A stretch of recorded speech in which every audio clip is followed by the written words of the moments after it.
우리 몇몇 가정이 지금 여행 중에 있습니다.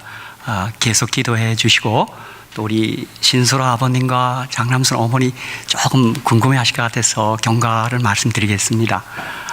지지난 금요일이었죠. 그래서 병원에 응급실에 가서 조치를 취하고, 거기서 이제 약 처방을 받고 시간이 요하는 그런 질병이라 그럽니다. 그래서 좀 통증이 사라져야 되는데, 이번 주에는 이제 한의원에를 또 가게 됐습니다. 그래서 조금 경과가 있습니다. 그러나 아직까지 우측으로 넘어져서 우측에 통증이 좀 심합니다. 여러분 많이 기도해 주시고 마음으로 지원해 주시기 바랍니다. 그래서 오히려 이 기회에 어머니와 아버님이 더 가까이지신 것 같고, 아버님이 걱정이 아주 한껏 하십니다. 얼마나 염려하시는지요. 계속 기도해 주시기 바랍니다. 이 아침 우리에게 주시는 하나님의 말씀은 마태복음 6장 25절로 34절의 말씀입니다. 여러분 아주 친숙한 본문이죠. 마태복음 6장 25절에서 34절까지의 말씀 우리 다 같이 봉독하겠습니다. 신약성경 마태복음 6장 25절에서 34절까지의 말씀입니다. 신약성경 9페이지입니다. 제가 가진 개약성경은 9페이지입니다. 마태복음 6장 25절로 34절 말씀을 읽겠습니다. 그러므로 내가 너희에게 이르노니 목숨을 위하여 무엇을 먹을까? 무엇을 마실까? 몸을 위하여 무엇을 입을까? 염려하지 말라. 목숨이 음식보다 중하지 아니하며 몸이 의복보다 중하지 아니하냐. 공중의 새를 보라. 심지도 않고 거두지도 않고 창고에 모아들이지도 아니하되 너희 천부께서 기르시나니 너희는 이것들보다 귀하지 아니하냐. 너희 중에 누가 염려함으로 그 키를 한 자나 더할 수 있느냐. 또 너희가 어찌 의복을 위하여 염려하느냐. 들의 백합화가 어떻게 자라는가 생각하여 보라. 수고도 아니하고 길쌈도 아니하느니라. 그러나 내가 너희에게 말하노니 솔로몬의 모든 영광으로도 입은 것이 이 꽃 하나만 갖지 못하였느니라. 오늘 있다가 내일 아궁이에 던지는 들풀도 하나님이 이렇게 입히시거든 하물며 너희일까 보냐. 믿음이 적은 자들아, 그러므로 염려하여 이르기를 무엇을 먹을까, 무엇을 마실까, 무엇을 입을까 하지 말라. 이는 다 이방인들이 구하는 것이라. 너희 천부께서 이 모든 것이 너희에게 있어야 할 줄을 아시느니라. 우리 33절, 34절은 우리 같이 한번 함께 읽겠습니다. 33절, 34절은 우리 같이 봉독합니다. 시작. 너희는 먼저 그의 나라와 그의 의를 구하라. 그리하면 이 모든 것을 너희에게 더하시리라. 그러므로 내일 일을 위하여 염려하지 말라. 내일 일은 내일 염려할 것이요 한날 괴로움은 그날에 족하니라. 아멘. 오늘 저는 이 본문의 말씀을 가지고 우리 본문에 있는 것처럼 염려하지 말라 이런 제목으로 함께 은혜를 나누고자 합니다. 여러분 오늘 이 본문 말씀과 함께 또 얼른 떠오르는 또 말씀이 있죠. 너희는 마음에 근심하지 말라. 하나님 믿으니 또 나를 믿으라. 내 아버지 집에 거할 곳이 많도다. 그 재림의 허락 요한복음 14장 1절로 3절도 제가 얼른 생각이 납니다. 저는 요한복음 14장 1절로 3절을 떠올릴 때마다 제가 거듭난, 제가 처음 교회 침례받고 입교한 교회가 영등포 교회입니다. 한국의 서울의 영등포 교회인데, 그때 한 여집사님이 이제 혼자 되셔서 자녀들 키우면서 어느 때 이렇게 간증할 시간이 있으면 꼭 이 말씀을 읽고 나서 늘 간증을 했습니다. 아마 집사님이 그 말씀이 큰 힘이 된 것 같았고, 인생의 염려, 근심이 몰려올 때마다 그 약속을 갖고 늘 이겨냈던 것을 제가 그 집사님 생각이 납니다. 그래서 여러분 오늘 이 본문 말씀처럼 우리 주님이 우리에게 당부한 것처럼 염려하지 말고 근심하지 마시기를 주님의 이름으로 축복합니다. 예. 뭐 이거 다른 말로 하면 스트레스 받지 말라 그런 뜻도 될 것입니다. 그죠? 요즘은 이제 스트레스란 말도 있는데, 지금 우리가 방금 읽은 마태복음 6장, 특별히 마태복음은 1차적으로 유대인을 대상으로 예수님이 메시아가 되심을 증거하기 위한 복음이었습니다. 우리 주님의 생애와 교훈을 담은 우리 복음서가 4권이 있는데 아마 최초로 기록된 것은 마가복음입니다. 그래서 마태복음이 첫 번째 위치에 있지만 아마 순서로는 두 번째일 겁니다. 어쨌든 마태는 유대인들을 대상으로 나사렛 예수, 우리 예수님이 구약이 예언한, 구약의 선자들이 예언한 메시아라는 사실을 아주 힘써 이 복음서에서 증거하고 있습니다. 그래서 아마 여러분이 마태복음 16장에도 보면 우리 주님이 제자들에게 그 질문한 것 다 기억하실 거예요. 사람들이 나를 누구라 하느냐? 그렇죠? 그랬더니 뭐 에레미야다, 뭐 선지다 이렇게 쭉 얘기하죠. 이제 그리고는 우리 주님이 너희는 나를 누구라 하느냐? 그렇게 묻습니다. 아니나 다를까 베드로가 가장 앞장서서 주는 그리스도시요 살아계신 하나님의 아들이시니다. 다 그렇게 답변합니다. 우리 주님이 조금도 지체하지 아니하고 바요나 시몬아 내가 복이 있도다 그렇게 얘기했습니다. 그래서 마태복음은 예수님이야말로 구약에 예언된 그 메시아임을 확증하려는 그런 책입니다. 아마 저와 여러분이 마태복음을 다 읽으셨고 우리가 마태복음을 읽으면서 정말 예수님이 그리스도시요 하나님의 아들이라는 사실을 확실히 믿으시죠? 예, 저는 믿습니다. 그렇죠? 그분이 그리스도시며 하나님의 아들이심을 믿습니다.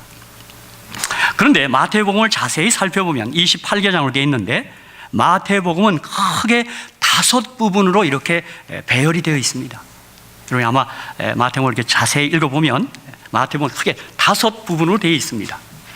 아마 이 사실은 마태가 유대인들을 위한 복음이었기 때문에 모세오경 토라를 모방한 것입니다.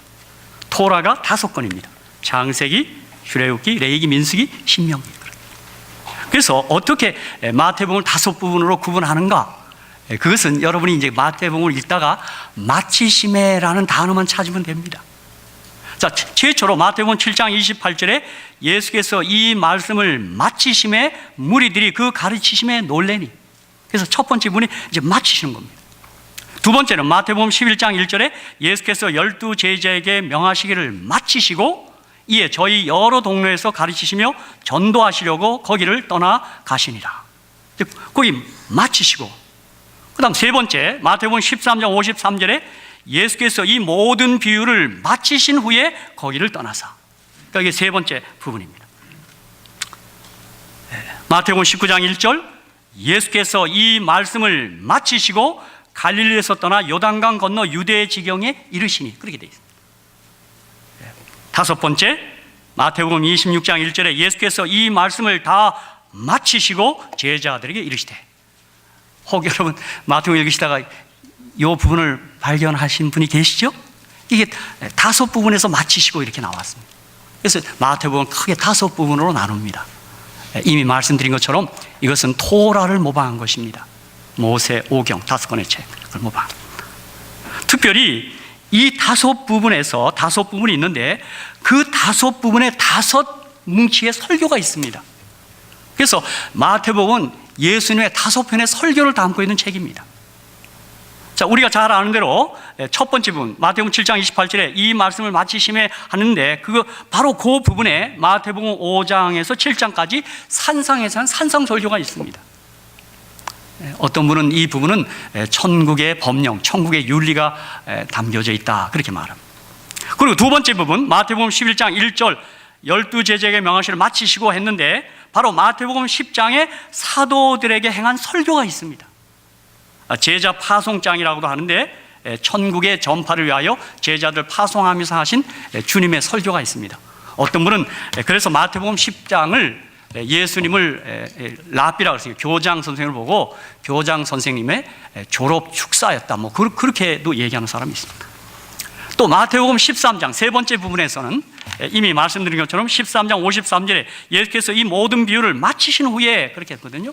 그래서 13장에서는 해변의 설교가 있습니다.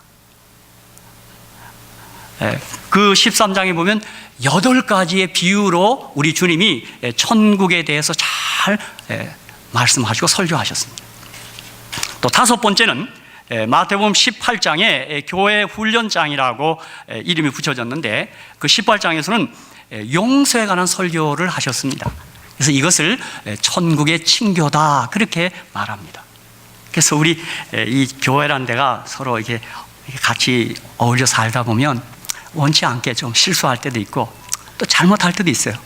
그래서 우리가 용서해야 된다. 그래서 친교를 위해서 용서하라 그렇게 말하면서 내가 너희를 용서했으니 너희도 용서해야지 그렇게 말씀하신 것입니다.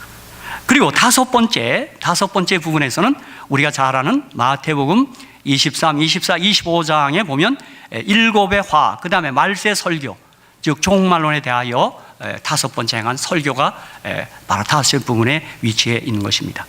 이 5대 설교 또한 토라의 구조를 모방했다고 학자들은 얘기합니다. 그러니까 우리가 잘 아는 대로 유대인들은 막 토라 막 입만 열면 토라입니다. 저도 토라가 최초의 성경이고 토라가 3대 종교의 경전인데 왜 그들의 믿는 바가 나뉘어졌을까 하는 것 때문에 착안해서 저도 토라에 대한 개인적으로 애정을 좀 갖고 있습니다. 그리고 혹 어디 집회 가면 제가 여간하면 토라에 대한 세미나를 합니다. 그래서 뭐 토라 세미나, 토라 묵상과 형통 뭐 그런 제목을 붙이고 토라에 대해서 늘 이야기하기 좋아하고 설교하기 좋아합니다. 제가 한번 다시 묻겠습니다. 우리 여성교회 회원들에게는 늘 한번 묻고 그랬는데 토라가 총 몇 장이라고요? 아멘. 그렇습니다. 창세기가 50장, 출애굽기 40장, 레위기가 27장, 민수기가 36장, 신명기가 34장, 총 187장입니다. 제가 방금도 우리 청년을 강의 설교를 하고 하는데 우리 은희에게도 오늘 일진의 형진이 안 보이는데 너희들 유대인 아이들처럼 12살 될 때까지 뭐 지나긴 했어요. 한번 토라 외워 볼 수 없겠니? 그랬더니 이렇게 손을 들다가 이렇게 내리더라고요. 그리고 이제 다 큰 우리 민우나 친구들은 자신 없나 봐요. 우리 아람이도 손 안 들더라고요. 한번 외워봐요. 그러니까 이런 면에서 우리 유대인들은 참 특별한 백성인 게 맞습니다. 정말 유별난 백성입니다. 그 토라를 다 외우는 겁니다. 저와 여러분이 다 외우지 못해도 토라의 첫 절은 좀 외우면 좋습니다. 그건 다 외우죠. 태초에 하나님이 천지를 창조하시니라. 아멘. 우리 도연이 토라 첫 문장 브레시트 바라 엘로힘 앳 샤마임 앳 에레츠, 그죠? 히브리어. 그러니까 저는 이 토라 세미나 할 때 창세기 1장 1절을 들어서 삼위일체를 제가 증명합니다. 뭐 여러분 들으셨지만 엘로힘은 복수입니다. 엘은 단수고 엘로힘은 셋이상입니다. 히브리 전묘가 그렇습니다. 그 하늘은 하늘들인데 샤마입니다. 아임은 둘이고 임은 셋이상입니다. 전 여호와 증인들 보면 히브리서 딱 적어서 보여줍니다. 이거 왜 여러분 이대로 안 믿으세요? 그리고 바라는 단수 동사입니다. 그렇죠? 그리고 오직 하나는 에하드입니다. 히브리어로. 그 신명기 6장 4절 여호와는 오직 하나라 그러지 않습니까? 하나는 복수 하나입니다. 창세기 2장 20절에 둘이 하나가 된다. 바로 거기에 근거한 것입니다. 그렇죠. 자, 어쨌든 오늘 우리가 방금 읽은 마태복음 6장은 마태복음의 첫째 부분에 담긴 첫 설교 중에 한 부분입니다. 우리가 잘 아는 대로 이 부분은 산상설교입니다. 산상설교는 천국 사상을 가장 분명하게 나타내는 하나의 주님의 설교집입니다. 천국 시민의 법, 천국의 윤리, 천국의 기초가 되는 산원칙, 천국 시민의 생애의 대강령이 산상설교입니다. 뭐 산상순이라고도 하죠. 그런데 많은 분들이 산상순대로 어떻게 살까? 그런 생각이 듭니다. 그래서 어떤 신학자들은 산상설교의 내용이 너무도 숭고해서 이것은 미래의 윤리요 불가능의 윤리이며 구원의 원칙이 아니고 정죄 원칙이다라고 주장하는 학자도 있습니다. 여러분 어떻게 생각하십니까? 그렇게 이건 불가능의 윤리다 그렇게 말하는 이들이 많아요. 하지만 저와 여러분이 꼭 기억하실 사실은 상상설교에 나타난 윤리는 이 세상의 생활 윤리가 아닙니다. 이 세상의 윤리가 아닙니다. 그건 할 수도 없습니다. 상상설교에 나타난 그 윤리는 천국 시민이 된 사람들이 이 세상에서 실천해야 할 생활 윤리인 것입니다. 천국 시민이 할 수 있는 윤리지 이 세상 거듭나지 않은 사람들이 할 수 있는 윤리가 아닌 것입니다. 그래서 이 산상 속에 첫 말씀이 딱 들어맞습니다. 심령이 가난한 자는 복이 있나니 천국이 저희 것이며. 저는 이 산상수의 첫 말씀은 이 천국 시민의 생활 윤리로서 가장 적절한 말씀입니다. 이 가난하단 말은 어느 학자 얘기는 뱅크럽시 된 거예요. 심령이 뱅크럽시 된 거예요. 파산된 거예요. 자신에게는 전혀 의가 없음을 고백하고 주의 의로 구원받은 사람, 즉 거듭난 사람인 천국 시민이 된 후라야 실천할 수 있는 윤리입니다. 거듭나지 않은 사람에게는 이 산상수훈의 윤리는 우리에게 어울리지 않습니다. 이것을 저는 시편 71편 2절에 주의 의로 나를 건지시며 나를 풀어주시며 주의 길을 내게 기울이사 나를 구원하소서. 주의 의로 그 믿음으로 거듭난 사람이 행할 수 있는 윤리입니다. 어떤 분은 이 심령이 가난한 것에 대하여 이렇게 좀 아주 현대식 표현을 했어요. 이제 너는 신앙할 수 있다 절망했으므로, 이제 너는 살 수 있다 죽었으므로. 그렇게 해요.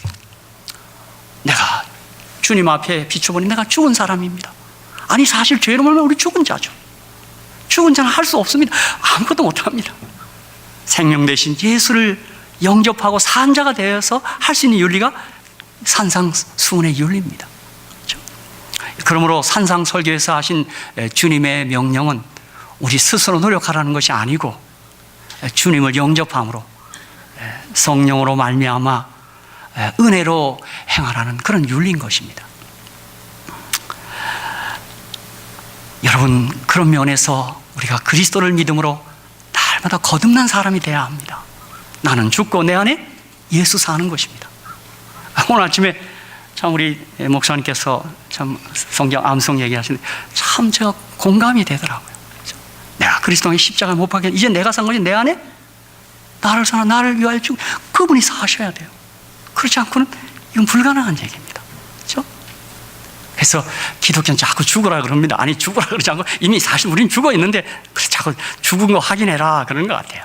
그렇죠? 그리고 내 속에 생명이신 예수 살게 하라, 바로 그 뜻입니다. 근데 그걸 이제 예수님과 일심동체가 됐다, 하나 됐다, 그겁니다. 그렇죠? 나는 포도는 너희는 가지니 내가 붙어 있으라, 그 말입니다. 그렇죠? 어쨌든 산상술 설교는 5장은 마태복음 5장은 천국 시민의 자격이고 6장은 천국 시민의 생활이고 7장은 천국 시민의 생활의 열매, 결과, 뭐 이렇게 크게 3장을 이렇게 제목을 붙이기도 합니다. 그런데 마태복음 6장은 주님께서 당시 신앙생활의 3가지 뚜렷한 그 영역인 구제, 기도, 금식을 말했습니다.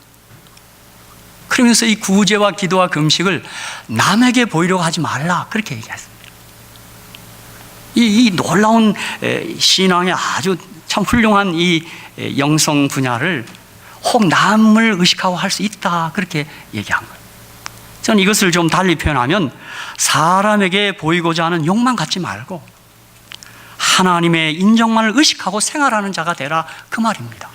그것이 어떤 일이 됐건 주님 인정, 주님 바라보고 하면 되는 것입니다. 무슨 주변에 뭐 어떤 평을 받든 건 상관없는 것입니다. 그렇죠? 내가 죽게 하듯 하는 거예요. 그리고는 6장에는 주기도문을 또 우리에게 가르쳐 주셨어요. 정말 훌륭한 우리 기도를 어떻게 할 것인가에 대해 아주 표본적인 기도를 딱 얘기했어요. 그리고는 그 후에 오늘 우리가 읽은 본문 25절로 34절에 염려하지 말라고 말씀하신 것입니다. 그러므로 우리 천국 시민의 생활의 모습이 염려하지 않는 생활이에요. 그렇다면 방금 주기도문에 대해서 얘기했으니까 염려하지 않는 비결은 간단히 단답을 한다면 기도하며 사는 것입니다. 기도하며 살면 염려하지 않는다 이 말입니다. 저는 그러므로 이 시간에 염려하지 말라는 것에 대해서 좀 말씀드리려고 합니다. 염려. 첫째, 염려. 한번 염려 생각하겠습니다. 뭐 근심, 염려, 두려움, 이게 같은 내용들입니다. 오늘 저도 이렇게 설교하고 있지만 염려는 누구나 버릇처럼 하기 쉬운 것입니다. 안 한다고 하면서 또 염려하고, 안 해야지 하면서 다시 하고, 안 한다고 하면서 먼저 하는 것입니다. 또 우리가 염려 없이 어떻게 또 살 수 있을까 하는 생각도 드는 게 사실입니다. 그래서 우리네 속담이 참 멋있어요. 걱정도 팔자다. 참 잘해라. 이 염려 안 하고 살지 못하는 것 같아요. 걱정해요. 그죠? 또 두려움도 있어요. 그렇죠? 뭐 우리들이 아무리 건강 원칙대로 살아도 우리들 가운데도 아픈 사람이 있는 것입니다. 사실 저희들은 덜한 편인데요. 세상 사람들은요, 그런 아주 고약한 그 불치병에 대한 두려움이 있답니다. 그게 있답니다. 그게 몰려온답니다. 그렇죠? 한 심리학자는 그래서 근심을 분석하기까지 했습니다. 보통 사람들은 근심을 분석해 봤더니 가버린 과거 일, 앞으로 있을지도 모를 미래 가상일, 그리고 염려에도 어쩔 수 없는 불가항력의 일들에 대한 염려가 98%랍니다. 근데 해봤자 소용없는 것들이에요. 이미 지나가고. 그렇죠? 염려의 실체는 2%밖에 되지 않았다고 그는 분석을 발표했어요. 저는 어제도 이 설교를 준비했는데 어젯밤에 전기가 탁 나가대요. 우리 집에요.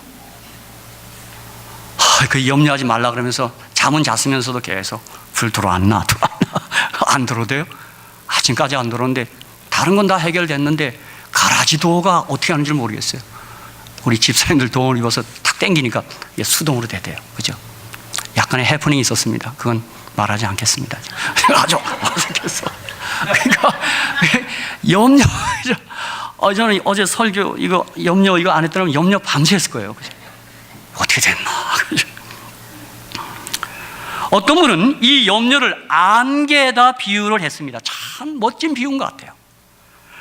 이 염려란 친구는 강화문 일대를 30m 두께로 짙게 덮을 수 있는 안개라는 것입니다. 그런데 그 30m 두께 그 강화문 일대를 덮을 수 있는 안개가 실은 한 잔의 물이 600억 개의 물방울로 바뀐 것이라는 겁니다. 그러니까 그 물 한 컵의 물이 한 컵에 그 한 잔의 물이 600억 개의 물로 바뀐 게 안개예요. 그래서 염려가 처음에는 한 잔의 물처럼 대수롭지 않게 보일지 모르나 그대로 방치하면 우리의 내면 세계를 온통 가릴 수 있는 안개로 돌변할 수 있다는 것입니다. 그래서 우리 주님이 염려하지 말라는 것입니다. 여러분 보세요. 그렇게 가려지면 아무것도 안 보입니다. 하나님도 안 보이고 그의 약속도 안 보이고 응답의 손길도 눈에 들어오지 않는 것이 이 염려라는 친구입니다. 특별히 우리가 영적 세계에서 보면 이 염려, 근심, 두려움은 마귀의 강력한 공격 무기입니다. 참 마귀는 아주 이 무기를 적절하게 사용합니다. 그래서 잠언 29장 25절에 사람을 두려워하면 올무에 걸리게 되거니와 여호와를 의지한 자는 안전하리라 그렇게 얘기했어요. 그러니까 두려워하면 올무에 걸리는 거예요. 자, 사단에게 꼼짝 못하는 겁니다. 언제나 마귀는 두려운 마음을 통하여 일하지만 하나님은 담대한 마음을 주셔서 우리로 일하게 하시는 것입니다. 그래서 디모데후서 1장 7절에 하나님이 우리에게 주신 것은 두려워하는 마음이 아니요 오직 능력과 사랑과 근신하는 마음이 그렇게 얘기하신 것입니다.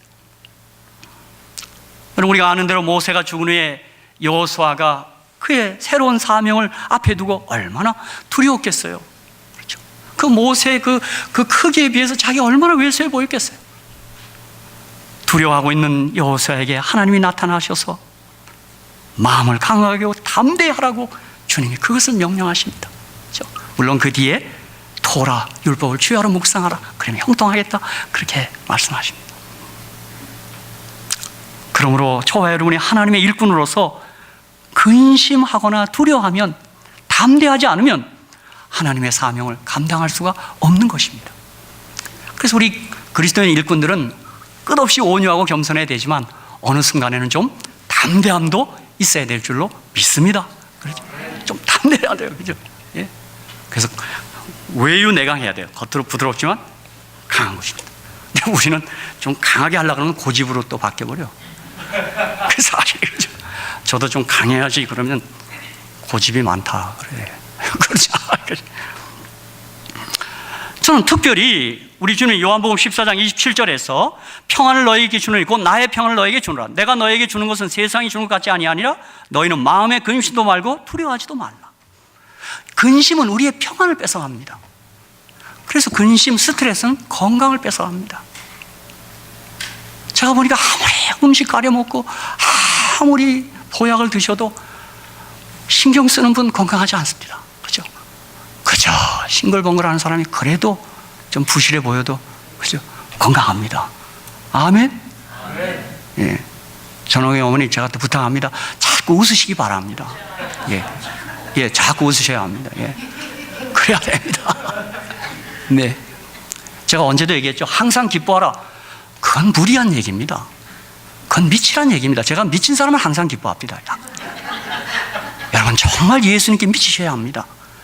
뭐, 그렇게까지는 안 가더라도 정말 예수에 완전히 붙들려야 합니다. 그래야 항상 기뻐할 수 있습니다. 그렇죠? 저는 한 상담가인 앤 랜더스가 이분은 상담을 통해서 수많은 문제의 핵심이 두려움이라는 것입니다. 염려라는 것입니다. 가령 2차 세계대전 당시에 전쟁으로 말미암아 죽은 청년의 수가 30만 명이었습니다. 그런데 아들과 남편을 전쟁 일선에 내보내고 근심과 불안과 두려움에 빠져 심장병으로 죽은 미국 시민들이 100만 명이 넘었습니다. 적군의 총탄에 맞아 죽은 자들의 숫자보다 두려움의 총탄에 맞아 죽은 사람들이 더 많았다는 사실입니다. 여러분, 항상 기뻐하시고 염려하지 마시기를 주님의 이름으로 축복합니다. 제가 영어로 하겠습니다. Don't worry. Be happy. 그 어디서 그걸 유행가를 그렇게 만드는지 모르겠어요. 리차드 범브란트 목사님이 그가 신앙 때문에 공산치하에서 감옥에 갇힙니다. 루마니아 목사입니다. 이분이 그 감옥에 나와서 제일 처음 우리 교회 본부를 찾아왔습니다. 그가 교도소에서 감옥에 있을 때요, 재림교인들을 봤습니다. 그가 우리 교단에 와서 재림교인을 치하했습니다. 그 감옥에서 가장 신실한 사람들이 재림교인이었어요. 안식일이면 매 맞는 소리가 재림교인들의 입에서 나왔어요. 그들은 그 옥중에서도 11절 떼더랍니다. 그 받은 빵을 열에 하나를 떼어내더래요. 그걸 다 모아다가 어려운 사람을 주더랍니다. 그가 추록하자마자 우리 원동지에 찾아왔습니다. 지금 부가티지에죠. 찾아와서 당신은 보통 사람들이 아니라고까지 증언해 준 사람입니다. 그의 경험에 의하면 그가 감옥에 갇히면서 조그만 성경을 몰래 들고 들어갔습니다. 감옥에서 하도 시간은 많고 심심해서 성경에 과연 두려워하지 말라가 몇 번이나 나온지 세어보았습니다. 그랬더니 놀랍게도 365번이 나왔답니다. 저는 이건 영어로 된 건가 봐요. 제가 한국의 그 인덱스 색인을 찾아보니까 더 나오더라고요. 이분은 두려워하지 말라는 문장을 365번을 찾았습니다. 이분은 이 사실을 발견하고 365번에 두려워하지 말라는 그 말씀을 발견하고 범브란트 목사님은 그 감옥에서 너무도 벅차서 혼자 막 벌쩍벌쩍 뛰었답니다. 내일 무슨 일이 생길지 모르는 수용소 안에서 365번에 두려워하지 말라는 하나님의 위로의 말씀에 감격해서 미친 듯이 날뛰었다는 분이 바로 이분입니다. 무엇보다 중요한 것은 하나님께서 범브란트 목사님의 14년간의 수감 기간 동안 그를 약속대로 지키셨고, 그는 출소 후에도 2001년 돌아가시전까지 열심히 선교하다 돌아가셨습니다. 그는 그 360원에 두려워하지 말를 찾고 그렇게 그 말씀 갖고 기뻐 뛰었습니다. 참 이런 특별한 체험을 하나님이 주시는 것 같아요. 우리는 뭐 이런 체험을 한 적이 없는데, 저는 그 개신교 할빈교회 김진옥 목사님도 그 춘천 교도소에 사상범으로 들어갔는데 너무 그 정치범들은 너무 가혹하게 다루나 보대요. 막 이 손톱을 이거 취조하는데 손톱을 깐답니다. 너무너무 아프답니다. 한 번은 그분이 그 고문을 이겨내는 걸 증언을 하더라고요. 이 손톱을 까는데요, 자기가 째려봤답니다. 그 수상을 째려보면서 내가 나가면 너 죽인다 그랬대요. 너 죽인다. 그때 그 다음부터 안 들어오더랍니다. 그리고 뭐 하도 이가 내려앉으니까 그냥 그 밭에 있는 토끼풀을 막 한 평 뜯어먹고, 토끼풀도 녹즙이 되나 봐요, 그죠? 그저 뜯어먹고. 근데 하나의 겨울에 너무 추워서요, 저는 그래서 성경에 불을 찾았답니다. 불. 근데 그 방이 보일러 된 것처럼 뜨끈뜨끈 하더랍니다. 그리고 동상이 하나 났다 그래요. 그분은 그 추운 겨울의 그날을 금식이라 합니다. 그 경험이 너무 황홀해서 그랬다. 이 버무란트 목사님도 두려워하지 말라는 이 365원의 말씀 앞에 그가 그 수감 생활을 이겨냈다는 것입니다. 사랑하는 성도 여러분, 우리 그리스도인 생활의 ABC는 염려와 걱정을 다 주께 맡기는 것입니다. 감기가 만병의 원인이 되는 것처럼 염려는 우리의 신앙 성장을 저해야 하는 대표적인 것입니다. 주님이 염려하지 말라, 그래서 염려하지 말라. 내일의 염려, 생활의 염려를 다 주께 맡기고 공중에 나는 새와 같이, 들의 백합에 같이 피조성, 의존성의 본질에 투철해지라는 것입니다. 우리의 안전보장, 생명보장은 오직 하나님밖에는 없습니다. 그분이 우리 책임질 겁니다. 그렇죠? 정말 사랑하는 성도 여러분, 제가 이렇게 우리 성도님들의 삶을 보면 어떻게 염려가 없겠어요? 진짜 저는 이 여름철에 야외에서 일하시는 분들은 이거 어떻게 되는가? 세탁소에 계신 분은 어떻게 하는 건가? 참, 어느 제가 방문하면요, 숨이 콱콱 막힙니다. 참 고마운 분들이다, 이분들이. 그렇죠? 여러분, 염려가 밀려올 때 우리 주님이 염려하지 말라는 말씀으로 잘 극복하시기를 주님의 이름으로 축복합니다. 목사인 저도 염려가 있습니다. 왜 염려가 없겠어요? 그러나 주님이 염려하지 말랬으니 염려 안 하겠습니다. 그렇죠? 예. 우리 주님은 25절, 34절 본문에서 우리가 염려하지 말아야 할 7가지 이유를 거기다 얘기해놨어요. 7가지 이유가 있어요. 그 본문에 보니까요.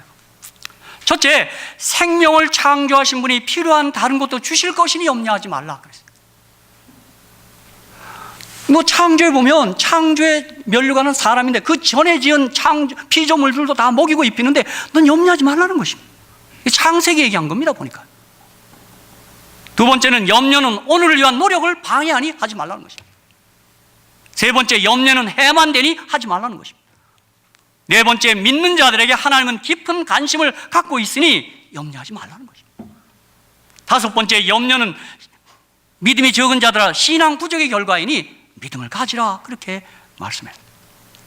여섯 번째, 우선순위를 바로 하면 염려는 해결될 것이다, 그렇게 얘기했어요. 먼저 그의 나라와 그의 의를 구하라, 그러니 모든 건 내게 더한다, 그렇게. 끝으로 일곱 번째, 한 번에 하루씩 살면 해결되니까 걱정하지 말라. 우리 며칠만 살아요? 하루만 살면 돼요, 하루요. 그죠? 우리 제가 존경하는 우리 김명호 목사님, 박 목사, 하루씩 사는 거다. 하루만 사는 거야. 하루 살면 우리 주님 맞이하는 거예요. 하루 사는 거야, 하루. 그죠? 그날 일은 그날로 족한 것입니다. 그죠? 저는 오늘 이 시간에 이 7가지 이유 가운데 특별히 우선순위를 바로 하여 염려를 해결하자고 제가 오늘 이 부분을 좀 강조하려는 것입니다. 마태복음 6장 33절, 너희는 먼저 그의 나라와 그의 의를 구하라. 그리하면 이 모든 것을 너희에게 더하시리라. 아멘.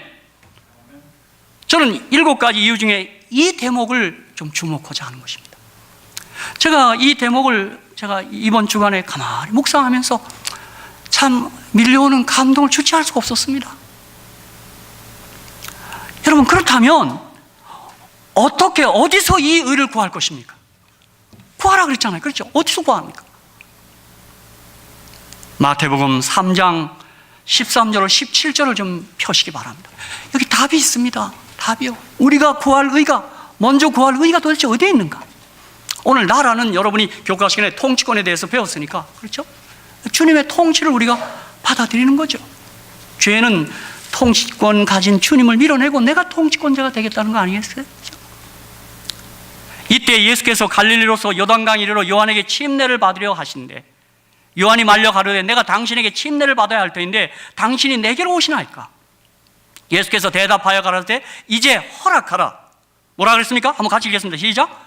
우리가 이와 같이 하여 모든 의를 이루는 것이 합당하니라. 여기 의가 나옵니다. 여기 이룬다는 말은 플레로, 물론 여기서 쓴 헬라어에는 플레로사이 이렇게 되어 있습니다. 하신데 이에 요한이 허락하는지라.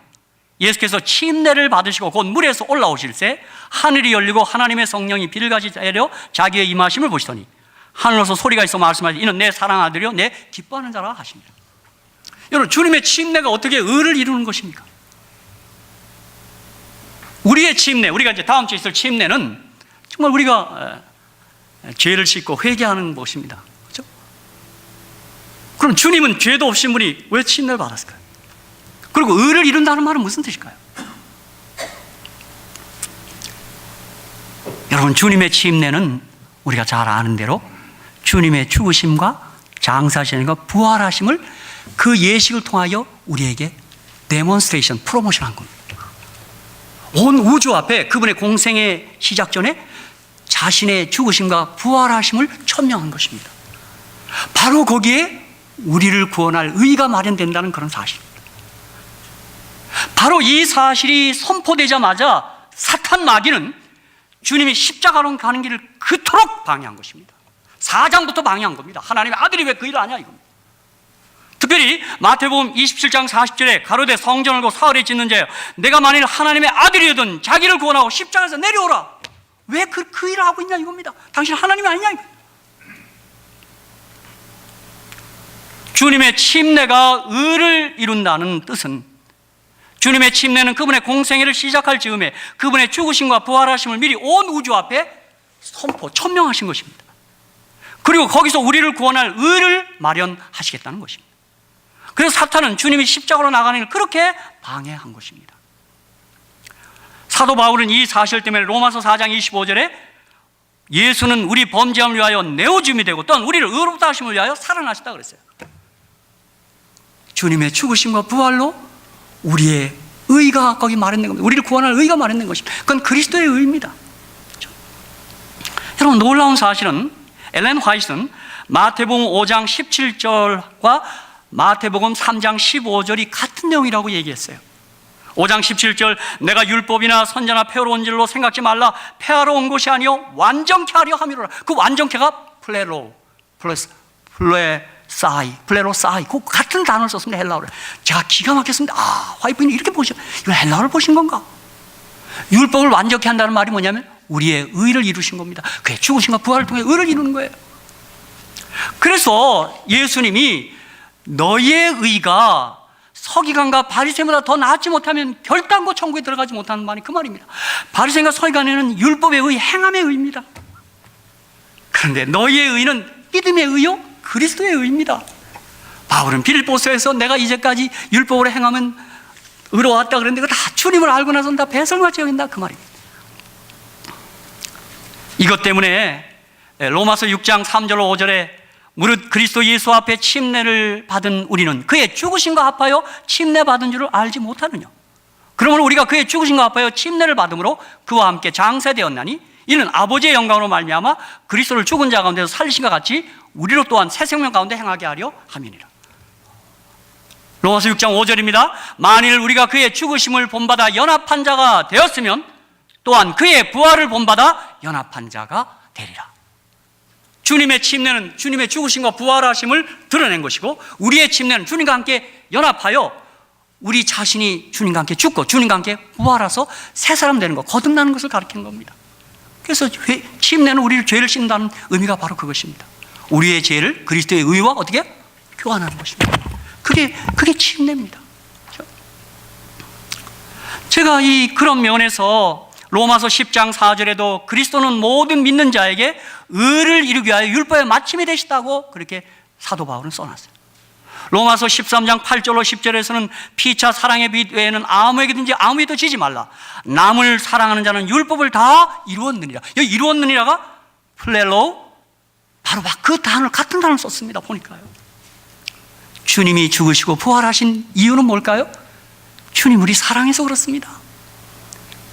사랑하기에 사람이 되셨고 사랑했기에 죽으셨고 사랑하셨기에 부활해서 생명이 되신 것입니다. 그 의를 믿음으로 가져오면 너는 먹을 거 마실 거 염려 안 하고 살 수 있다. 바로 그 말입니다.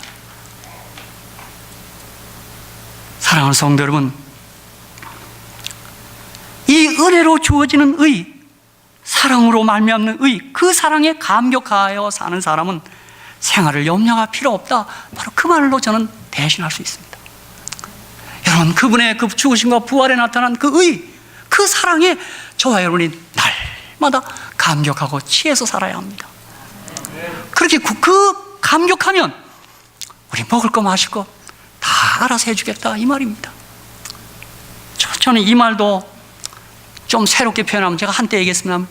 있으면 먹고 없으면 금식하고 죽으면 천국 가자, 그 얘기입니다. 이게. 그런데 주님 믿고 나서 그 사랑에 취해서 사는 동안 하나님이 저 굶기지 않대요. 그죠? 최근에는 굶어야 되겠어요. 자꾸 살이 쪄요. 제가 기절했습니다. 내가요, 이번에 어른들 모시고 제가 사우나 갔다가 제 몸무게를 재고 내가 기절할 뻔했습니다. 거기서요. 야, 이게 어찌 된 일인가? 그죠? 한번 다 같이 한번 합시다. 난 이 구호가 참 좋습니다. 우리 그의 사랑에 취해서 사는 사람은 한번 다 이렇게 고백할 수 있습니다. 한번 다 같이 하겠습니다. 있으면 먹고, 없으면 금식하고, 죽으면 천국 가자. 염려할 거 없는 거예요. 그죠? 그렇게 사는 거예요. 그죠? 제가 이 자리를 빌어서 우리 이제 텃밭을 하시는 우리 어른들께 제가 다시 한번 감사드립니다. 그 고생을 하셔갖고는 그걸 다 교회로 갖고 오시대요. 네? 할렐루야. 네? 오늘도 어느 분이 가주셨죠? 감자, 옥수수, 고구마. 이제 갖고 오는 게 이제 뭐 하시니까 이제 또 오라 그러네요. 그죠? 7월 24일 기억하시죠? 아이고, 어떻게, 그죠? 참. 여러분, 여기 보십시오. 로마서 4장 25절로 5장 5절에 보면 여기 바울의 고백을 한번 들어보십시오. 예수는 우리 범죄함을 위하여 내어줌이 되고 또한 우리를 의롭다 하심을 위하여 살아나셨느니라. 거기 의가 있어요. 그런데 5장 1절 연결됩니다. 그러므로 우리가 믿음으로 의롭다 하심을 얻었은즉, 값없이 얻은 거예요. 우리 주 예수 그리스도로 말미암아 하나님으로 화평을 누리자. 또한 그로 말미암아 우리가 믿음으로 서 있는 이 은혜에 들어감을 얻었으며, 자, 사랑을 받았어요. 하나님의 영광을 바라고 즐거워하느니라. 여러분, 즐거워하느니라가 참 번역하기 어려운 단어를 번역한 겁니다. 이게 헬라어로 카오코메타입니다. 카오코메타는요, 미칠 듯이 좋아서 날뛰는 겁니다. 감격해서 미친놈처럼 되는 게 그게 즐거워하는 카오코메타예요. 이건 즐거워하는 번역하면 안 돼요. 막 소리 지르는 기쁨이에요. 바울이 그 의 때문에 그렇게 사는 겁니다. 그렇죠? 그가 가진 거 없어도, 그가 가족 하나 없어도 그렇게 산 거예요. 다만 이뿐 아니라 우리가 환난 중에도 즐거워하나니, 카우코메타. 환난이 있어도 즐거워하는 것입니다. 이는 환난은 인내를, 인내는 연단을, 연단은 소망을 이루는 줄 알미로다. 소망이 부끄럽게 아니하면 우리에게 주신 성령으로 말미암아 하나님의 사랑이 우리 마음에 부은 바 됨이니, 그 의는 사랑인 것입니다. 주님이 사랑 있게 갈바리로 가신 것입니다. 그리고 우리를 의롭다 하시고 부활하신 것입니다. 사랑하는 성도 여러분, 삶이 어려울수록 제가 감히 제안합니다. 매일 아침 가장 먼저 그분의 죽으심과 부활하심으로 마련하신 그 의와 사랑에 흠뻑 취하시기를 주님의 이름으로 축복합니다. 가장 먼저 그 생각하셔야 합니다. 그 십자가 부활에 나타난 하나님의 의, 나를 하늘 데려갈 그 의, 생명을 가진 그 의에 여러분이 취해서 사셔야 합니다. 바울처럼 카오코메타 하셔야 하는 것입니다. 여러분, 한번 제가 제안 드립니다. 한번 그렇게 아침을 그렇게 시작해 보십시오. 예. 우리 한 분은 자전거 타고 시작하는데 여러분은 그냥 거꾸로 해도 돼요. 그죠? 책상에 앉아서 주방에서 해도 괜찮아요. 그죠? 그 십자가 부활에 나타나는 그리스도의 의를 먼저 구하는 겁니다. 그러면 다 하나님 해결합니다. 뭐 해결 안 해도 상관없어요. 왜요? 있으면 먹고 없으면 금식하고 죽으면 천국 가기로 했으니까. 아멘? 걱정 없는 것입니다. 그렇죠? 그리하여 그 사랑에 감격하고 뛸듯이 기뻐하고 그 사랑을 주신 주님께 감사하고 그 의와 그 사랑을 나눠주기 위하여 그 마음이 분주해진 사람들이 먼저 그의 나라와 그 의를 구한 사람들입니다. 그렇게 하면 우리의 필요를 하나님 다 채웁니다. 우리를 살게 하는 것입니다. 그렇죠? 제가 최근에 어느 유튜브를 보니까 한국 사람들이 드라마나 영화를 통하여 유행어가 있더만요. 그죠? 어느 시대마다 있어요. 근데 그 1등 유행어가 뭔지 아십니까? 나 그거 참 의미 있는 유행어입니다. 살아있네, 그러더라고요. 사랑하는 성도 여러분, 여러분이 그리스도의 의로 살아있네. 산 자가 된 것입니다. 그게 없으면 우린 죽은 자입니다. 그 의가 우리를 감격케 하는 것입니다. 그렇죠? 제가 이번 주에 잠깐의 경험을 통해서 그걸 아침에 한번 더 묵상했어요. 진짜 어떤 좀 더 일찍 일어날 때고 오늘 아침에는 전기가 안 들어오니까 일어나서도 그냥 왔다 갔다 했습니다. 안 보이니까. 그죠? 주님이 날 위해 죽었네. 주님이 사람이 되셨어. 주님 부활했네. 그 일을 구하라는 것입니다. 그렇죠? 그럼 우리 구원에 대해서 여러분 염려하지 마십시오. 그 이가 우리를 넉넉히 구원할 줄로 믿습니다. 우리 재림교는 너무 착하셔서 품성이 변화되고 뭘 해야 그거 아닙니다. 여러분이 그렇게 해서 감격하면 그 변화가 일어나기 시작합니다. 기쁨과 감사가 우리를 변화시키지 내가 변화된다고 해서 변화되는 게 아닙니다. 여러분이 그 의에 감격해 하시면 내 마음 나도 모르게 조금씩 변합니다. 그렇죠? 이상해, 내 마음이 이상해요. 진짜 그래 됩니다. 그렇죠? 다 같이 우리 마태복음 6장 33절, 로마서 8장 32절을 함께 읽고 마치겠습니다. 여러분 마태복음 6장 33절, 로마서 8장 32절을 읽고 오늘 말씀을 마무리하겠습니다. 다 같이 한번 읽겠습니다. 화면에 떴나 모르겠네요. 한번 마태복음 6장 33절, 로마서 8장 32절을 우리 다 같이 한번 읽고 오늘 말씀을 마치겠습니다.